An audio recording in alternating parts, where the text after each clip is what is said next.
Vamos dar continuidade ao tema eletroestimulação neuromuscular. Então, além dos parâmetros essenciais, que nós discutimos em aula anterior, de frequência, duração de pulso e intensidade, para a eletroestimulação neuromuscular a gente ainda precisa ajustar o ciclo ativo, também conhecido como rampagem.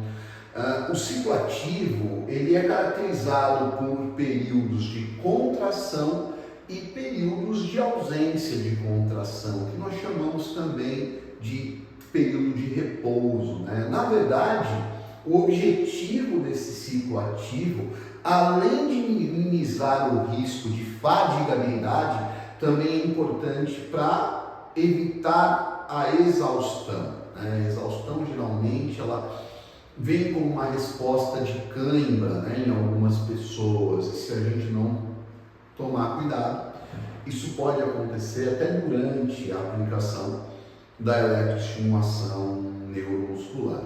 Então, o que acontece? Existe uma caracterização do pulso elétrico, olha só, gradativamente subir, aí ele atinge um platô,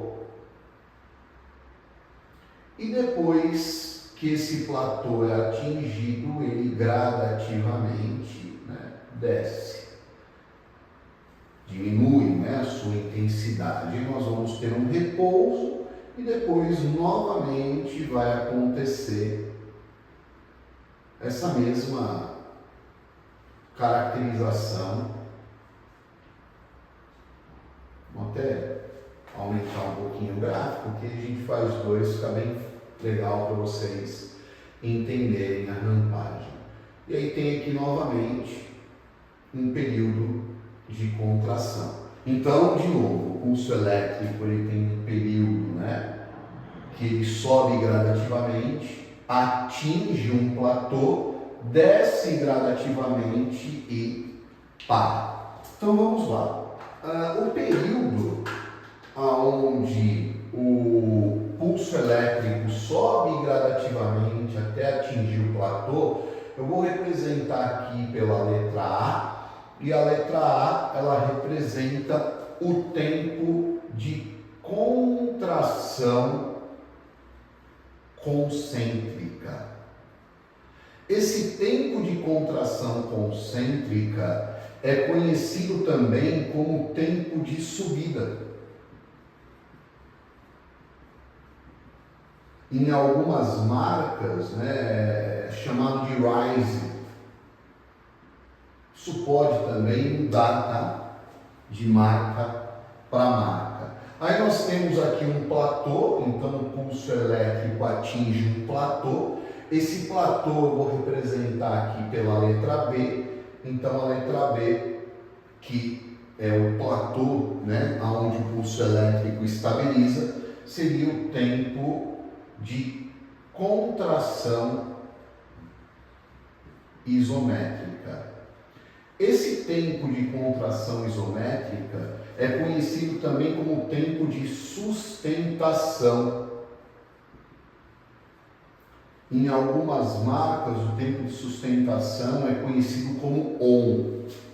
Isso pode variar também um pouquinho de marca para marca, tá? Às vezes você tem até a simbologia da subida, do platô e da descida, que eu vou explicar agora na sequência. Então eu tenho aqui o pulso elétrico agora descendo gradativamente, e aqui nós vamos colocar a letra C para representar o tempo de contração excêntrica. O tempo de contração excêntrica é conhecido como tempo de descida.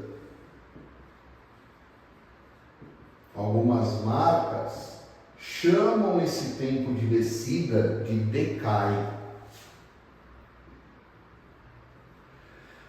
Alguns autores caracterizam o tempo de subida, de sustentação e de descida, essa fase aqui, como fase ON. seria o período, né, onde a corrente está passando. E algumas marcas chamam só a sustentação de fase on. Isso muda de marca para marca, né? Então é algo que, enfim, a gente tem que ficar atento em relação ao que a marca disponibiliza para a gente. E o período que não passa absolutamente nada, aqui ó, vou colocar a letra D, seria o repouso, né? O repouso ele é conhecido como tempo off. Então é o período onde eu tenho ausência de contração. Então vamos anotar aqui para ficar registrado, né? Repouso, a letra D. Pois bem, esse repouso é necessário exatamente para a gente evitar então a fadigabilidade e a exaustão. Lembrando, né, que fadiga e exaustão são coisas diferentes, né? A fadiga é uma diminuição da resposta de contratividade, muitas vezes já, né, inerente à prescrição de determinadas modalidades de exercício, como exercício aeróbio, por exemplo, ou exercícios resistidos com sobrecarga, e a exaustão já é uma ausência, né, de contratibilidade, então uma ausência aí de contração. Então é um ponto aí importante também para vocês levarem em consideração. Aí vem aquela pergunta, né? Existem protocolos para a gente conseguir caracterizar esse tempo de subida, esse tempo de sustentação, esse tempo de descida, esse repouso? Eu não diria protocolos, mas eu acredito que existem algumas situações clínicas que mereçam, né? Obviamente uma diferenciação nesses parâmetros, e é isso que a gente vai discutir a partir de agora. Então, as perguntas mais comuns, né? Mas por que precisa de tempo de subida? É obrigatório o tempo de subida? Então, primeiro, né? Não é obrigatório colocar no tempo de subida, apesar que algumas marcas já vêm com tempos de subida pré-determinado, né? Mas o tempo de subida, se você vai realizar uma atividade mais funcional, como por exemplo um treino de marcha, seria interessante até deixar zerado. E se você deixa zerado, esse pulso elétrico ele vem direto para o platô, né? Então você vai fazer um treino de marcha, dorsiflexão ali, colocando os eletrodos no tibial anterior. Então você pode deixar sem tempo de subida para que ele já vá direto para o platô, e essa concentricidade acontece de uma maneira muito rápida. Mas o tempo de subida representa conforto, né? Então é muito comum os fisioterapeutas colocarem aí pelo menos 1 segundo de tempo de subida, mas você pode colocar um tempo de subida maior, você pode até dobrar, colocar 2 segundos. Um paciente, por exemplo, com padrão flexor em membro superior, com uma sequela de AVE, ou com um padrão de flexão plantar e inversor em membro inferior, você pode posicionar os eletrodos nos músculos antagonistas ao espástico para inibir, né, aquele padrão e colocar um tempo de subida maior, 2, 3 segundos, para que essa concentricidade aconteça de uma maneira mais lenta, consequentemente harmônica e inibindo de fato, né, aquela espacidade. Porém, a gente precisa ter atenção num ponto. Se eu coloco subidas muito longas, fica mais fácil de ocorrer uma acomodação, né, da corrente elétrica. Então é um ponto aí para se considerar. O tempo de sustentação, representado aqui pela contração isométrica, eu tenho o hábito de trabalhar com sustentações um pouco mais longas, né? Principalmente quando eu demonstro, a gente vai ter vídeos, tá? Realizando essas demonstrações, um tempo de sustentação de 10 segundos, porque 10 segundos dá para o paciente visualizar, dá para o terapeuta também visualizar bem a resposta, né? E quando eu estou demonstrando, obviamente quem está assistindo a demonstração consegue também visualizar muito bem. Mas é claro tempos de sustentações de 10 segundos para alguns pacientes pode gerar uma fatigabilidade muito precoce, então de repente vale a pena, né, diminuir para 8 segundos. Outra coisa, abrindo um parênteses, imagina que você quer uma resposta de drenagem, né, de uma contração e um relaxamento como se fosse um efeito de bomba. Se você coloca, por exemplo, sustentações de 3 segundos e 3 segundos de repouso, esse bombeamento ele fica bem caracterizado. Então o músculo contrai e relaxa num período de tempo um pouco mais curto, e isso pode ser interessante para situações onde você queira favorecer o retorno venoso. Então veja que a gente já está dando exemplo aqui, né, do ciclo ativo e discutindo algumas indicações clínicas, né? Então quando a gente fala de indicações, abrindo um parênteses, uma das indicações, obviamente, né, de uma maneira geral, de uma maneira abrangente, é favorecer o recrutamento de fibras musculares. Isso também pode ser, deve ser associado ao exercício ativo, né? A contração ativa, vamos dizer assim, ou até resistida, se o paciente tiver condições e foram os seus objetivos terapêuticos, tá? A gente falou um pouquinho sobre trabalhar nos músculos antagonistas ao espástico em situações de espasticidade. Então, também pode ser interessante, pensando numa inibição do tônus muscular, nesse caso, o tônus muscular espástico. Então, é um ponto também interessante como uma indicação. Falamos sobre a estratégia de drenagem venosa. A drenagem venosa ela depende da ação do músculo, da contratibilidade do músculo para esse retorno venoso ser favorecido, né? Então, quando a gente fala de drenagem, eu estou falando aqui, obviamente, de retorno venoso. E também a gente não pode esquecer a possibilidade, né, de restabelecer a resistência ou força muscular, dependendo do seu objetivo, né? Então, aqui são algumas indicações que eu estou listando e a gente vai colocando mais algumas no decorrer da nossa conversa. Então, falamos da subida, da importância clínica da subida. Primeiro, lembrando que ela não é obrigatória, é um parâmetro que eu não preciso obrigatoriamente colocar, principalmente se eu quero uma concentricidade mais rápida. Mas a gente não pode esquecer que algumas marcas já vêm com subidas pré-estabelecidas, tá? Sustentação, eu sugeri 10 segundos aqui para a gente exemplificar, mas já dei alguns exemplos de situações que pode ser menor. Eu não costumo trabalhar com sustentações maiores do que 10 segundos. E a descida, a excentricidade vai depender muito do exercício que você está prescrevendo, né? Existem exercícios onde a gente valoriza a excentricidade, isso é bastante comum. Então, isso é uma dúvida que chega durante as minhas aulas, né? Pô, professor, eu preciso obrigatoriamente pôr o mesmo tempo de subida e o mesmo tempo de descida? Claro que não. Eu posso trabalhar com exercícios que valorizam a excentricidade. Então, eu quero excêntrico em 4 tempos. Então, eu fiz aqui para romboide, né?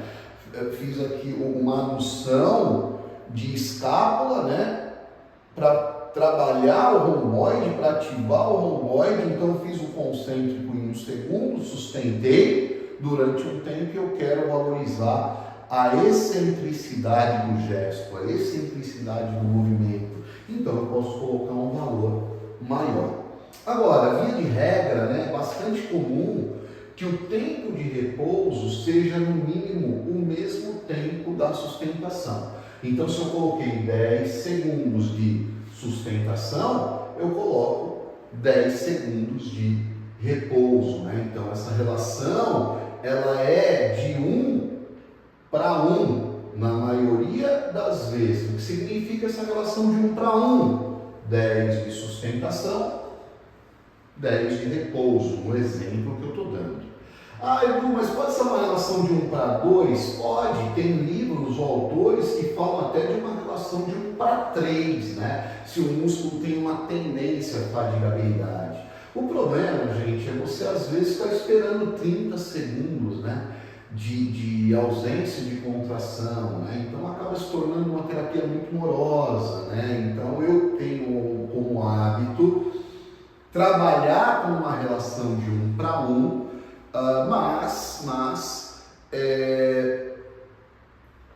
quando eu tenho uma situação de fatigabilidade e tendência à fatigabilidade, eu posso aumentar essa relação, né? Então, pensando em recrutamento de fibras musculares, né, uma indicação bastante comum na prática clínica é a inibição artrogênica, principalmente em pós-operatórios, né, muito comum no quadríceps, né, o músculo que tem predominância de fibras do tipo 2B, aquele músculo de força, explosão, potência, né? Ele tem uma caracterização de princípio de reversibilidade muito evidente, e esse princípio de reversibilidade muito evidente pode aparecer ali como uma inibição artrogênica, principalmente no quadríceps, por conta de um edema, né, na cavidade articular de joelho, onde é mais comum. Isso pode acontecer também no gastrocnêmio e outros músculos. A gente vai ter vídeos com demonstrações de aplicabilidade clínica para que isso fique mais claro para vocês, tá? E também lembrando que a gente pode, né, explorar a eletroestimulação neuromuscular, por exemplo, né? Na dermatofuncional é muito comum, pensando, né, no recrutamento de fibras para melhorar o tônus de base junto com o exercício resistido. Então, em relação às indicações, eu costumo fazer uma analogia, aonde eu tenho aqui uma situação, vou tentar exemplificar para vocês, aonde nessa faixa eu tenho tônus muscular normal. Então, tônus de base normal, né? Então, o tônus de base normal está aqui, ó. Esse é o tônus de base normal. E aí, pensando no tônus de base normal, eu tenho situações clínicas que diferenciam esse tônus de base, né? Um paciente, por exemplo, está restrito ao leito, inativo, o tônus de base dele está aqui embaixo. Então, aqui um paciente restrito ao leito. Um paciente com inibição artrogênica de quadríceps, o tônus de base dele, ó, tá aqui. Então, aqui inibição artrogênica. Um halterofilista, um bodybuilder, e aí o tônus de base do bodybuilder está aqui. E a gente poderia colocar várias situações clínicas, né? Então, aqui o bodybuilder, o halterofilista. A gente poderia colocar várias situações clínicas, né? Um paciente, por exemplo, de 80 anos, 90 anos, que você está fazendo um trabalho de prevenção de quedas e o tônus de base dele está mais ou menos nessa faixa. Então, é uma representação esquemática para vocês entenderem. Tem pessoas, indivíduos que têm um tônus de base, né, maior, né, uma consistência tônica mais favorável em relação a outros. Pois bem, se o indivíduo tem uma lesão do sistema nervoso central, ou seja, foge do padrão de normalidade, eu tenho como sequela a espasticidade. E se o indivíduo ele tem uma lesão do sistema nervoso periférico, uma lesão do nervo periférico, do plexo braquial, né, de estruturas do sistema nervoso que estejam fora do esqueleto axial, ele apresenta uma flacidez. Então, a lesão periférica, hipotonia, e a central, hipertonia, espasticidade. E aí eu faço essa pergunta, né? Aonde cabe a eletroestimulação? Levando em consideração essa diversidade de situações, né? Aonde caberia a eletroestimulação? De qual forma? Então, pensando no tônus de base normal, aonde o indivíduo não tem nenhum dano do nervo periférico, a eletroestimulação ela vai responder bem em qualquer uma das situações, onde eu possa explorar o exercício voluntário, a contratibilidade voluntária em maior proporção ou em menor proporção, dependendo da situação clínica. Um paciente que tem uma lesão do sistema nervoso central também vai responder bem. A inibição, né? A inibição no tônus, a adequação do tônus usando a eletroestimulação, ela pode responder bem. Obviamente que eu tenho, né, características diferentes, espasticidades mais graves em detrimento de outras, isso pode ser um dificultador, mas, de modo geral, a eletroestimulação é muito bem indicada.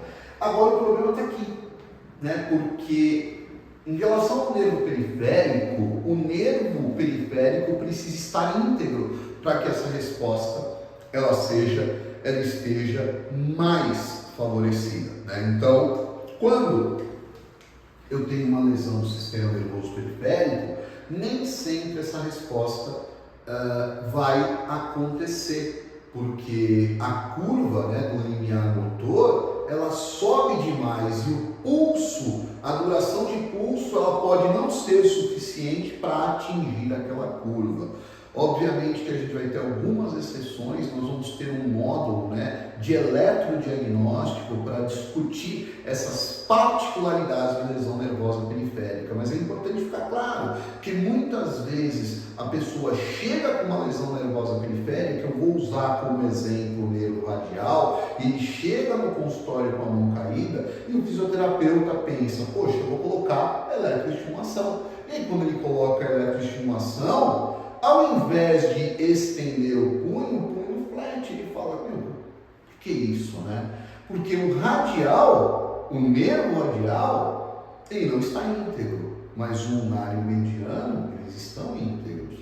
E aí eu tive uma despolarização das fibras motoras do nervo ulnar e do nervo mediano, gerando essa contração muscular inerente da inervação dos músculos inervados por esses nervos, né? No caso, ulnar e mediano, e o radial não respondeu. Então, é muito importante que tenha esse entendimento desse conceito para que, se eventualmente você tente fazer uma eletroestimulação no paciente com lesão do nervo periférico, você esteja preparado para que a resposta não ocorra, porque o dano no nervo ele foi muito severo, tá bom? Então, eu espero que vocês tenham, né, entendido esse ponto, né, da aula, onde a gente discutiu rampagem e ciclo ativo e os tempos, né, de subida, sustentação, descida e repouso, com as suas situações clínicas e algumas